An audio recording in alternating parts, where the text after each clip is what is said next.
తీర్మార్ మల్లన్న మాట్లాడినటువంటి అంశంపై జాగృతి మహిళా విభాగంగా మేము తీవ్రంగా ఖండించడం జరుగుతుంది.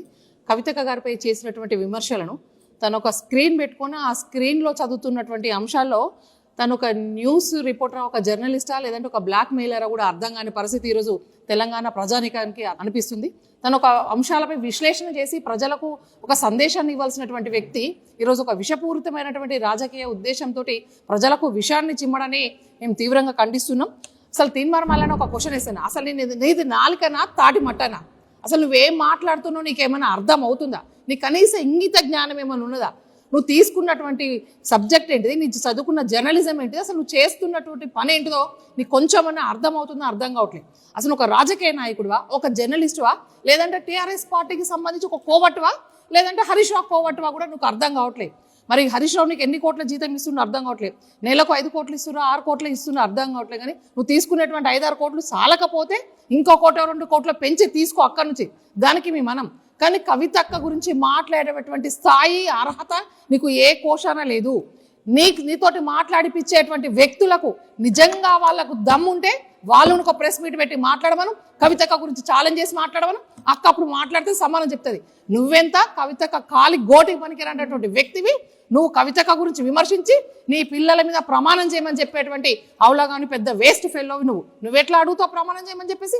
అసెంబ్లీలో మాట్లాడినటువంటి అంశం సందర్భంగా కవితక్క నేను ఎలాంటి ఆస్తుల పంచాదు కానీ నా ఆత్మగౌరవ పంచాదు అని చెప్పేసి ప్రమాణపూర్వకంగా తన ఇంటి కులదైవం మీద తన పిల్లల మీద ప్రమాణం చేసింది. తను స్వయంగా రావాలి, నువ్వు కూడా అసలు చెప్పడానికి. నీకు అలాంటి ఛాలెంజ్ కనుక మీరు చేయదలుచుకుంటే కవితక్క మీద, కవితక్క స్థాయి ఉన్నటువంటి నాయకులు నువ్వు వెనకుండి మాట్లాడిపించేటువంటి గుంటనక్కలు ఎవరైతే ఉన్నారో వాళ్ళని ఛాలెంజ్ చేయమనండి, వాళ్ళని మాట్లాడమని చెప్పేసి అని అడుగుతున్నాం మేము. అసలు మేము ఇవాళ నువ్వు బీసీల పేరు ఎత్తుకొని తిరుగుతున్నావు, బీసీల పరువు తీస్తున్నావు. నువ్వు మున్నూరు కాపు కులంలో చెడబుట్టినావు అనిపిస్తుంది.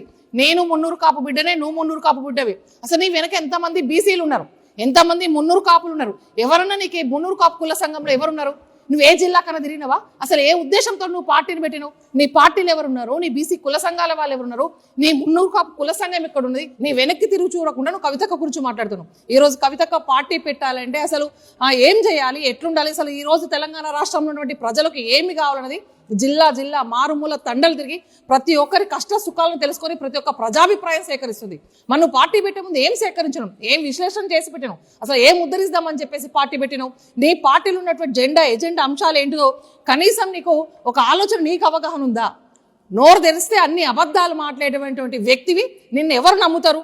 అసలు నువ్వు బీసీ రాజ్యాధికార పార్టీ అని పెట్టినావు. నువ్వు ఏ పార్టీ, ఏ రోజు ఏ పార్టీలు ఉంటావు నీకే కనీసం తెలియదు. నిన్ను వెనుకున్నటువంటి 4 మనుషులకు నువ్వు ఏ పార్టీలో తెలియదు. నువ్వు మొన్నటిదాకా టీఆర్ఎస్ పార్టీని విమర్శించినావు, కేసీఆర్ గారి మీద అంత పెద్ద వ్యక్తిని అన్ని మాటలు దుమ్మెత్తిపోసినావు. ఇప్పుడు నువ్వు కాంగ్రెస్ పార్టీలో ఉన్నటువంటి వాళ్ళని తిడతావు. మరి ఇప్పుడు నువ్వు అసలు ఏ పార్టీ అనుకోవాలి? నువ్వు కాంగ్రెస్ పార్టీయా, టీఆర్ఎస్ పార్టీయా, ఏ పార్టీ? అసలు నీకు చిత్తశుద్ధి ఉంటే నువ్వు కాంగ్రెస్ పార్టీ తరఫున ఎమ్మెల్సీ నువ్వు మనిషివి అయితే, చిత్తశుద్ధి ఉంటే నువ్వు ఎమ్మెల్సీ పదవికి రాజీనామా చేయి. మా కవితక్క ఆత్మగౌరవం ఉన్నటువంటి వ్యక్తి, తెలంగాణ ఆడబిడ్డ, ఒక పౌరుషంగా వ్యక్తి కాబట్టి తన ఎమ్మెల్సీకి వెంటనే రాజీనామా చేసింది.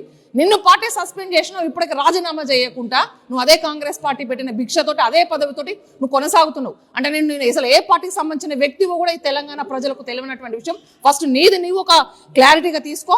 నీలాగా అమ్ముడుపోయేటువంటి వ్యక్తి కవితక్క కాదు. నీలాంటి వాళ్ళు వేల మంది ఈరోజు కవితక్కకు అభిమానులుగా పనిచేసేటువంటి నువ్వు మా పార్టీలో నువ్వు ఒక కార్యకర్త కూడా పనిచేసేటువంటి స్థాయి నీకు లేదు. పిచ్చి కుక్కలాగా మాట్లాడుతున్నావు. ఎప్పటికైనా సరే నోరు దగ్గర పెట్టుకొని మాట్లాడని చెప్పేసి మాట్లాడుతున్నాం. నీ వెనుకుండే నడిపించేటువంటి వ్యక్తులకు కూడా మేము సవాల్ విసురుతున్నాం. మీకు చేతనైతే మీరు దమ్ముంటే మీరు సవాల్ చేసి మాట్లాడండి. కవితక్క గురించి మీరు ఏదైనా అడగదలుచుకుంటే సూటిగా అడగండి. కానీ ఇలాంటి పిచ్చి కుక్కలతో మాట్లాడించి మీ స్థాయిని మీరు ఇంకింత మాలాంటి మొన్నటి కవితక్క మాట్లాడారు. ఇప్పటి నుంచి మేము కూడా మాట్లాడుతుంటాం. గ్రామాన మాట్లాడతారు, గ్రామాన విమర్శిస్తారు. మీరు ఇలాంటి వేషాలు వేస్తే మాత్రం ఇంకా మీ పార్టీని, మీ స్థాయిని మీరు దిగజార్చుకున్నటువంటి పరిస్థితి అవుతుంది. కాబట్టి మాట్లాడే ముందు ఒకసారి వెనక ముందు ఆలోచించుకో మాట్లాడండి. ఈ తీర్మార్ మల్లన్న లాంటి వ్యక్తులను మీరు ఇంకింత ఎంకరేజ్మెంట్ చేస్తే మాత్రం బీఆర్ఎస్ పార్టీ రాబోయే రోజుల్లో ఇంకింత దౌర్భాగ్య పరిస్థితి అని చెప్పేసి ఈ సందర్భంగా హెచ్చరించడం జరుగుతుంది. జై తెలంగాణ, జై జాగృతి, జై కవితక్క.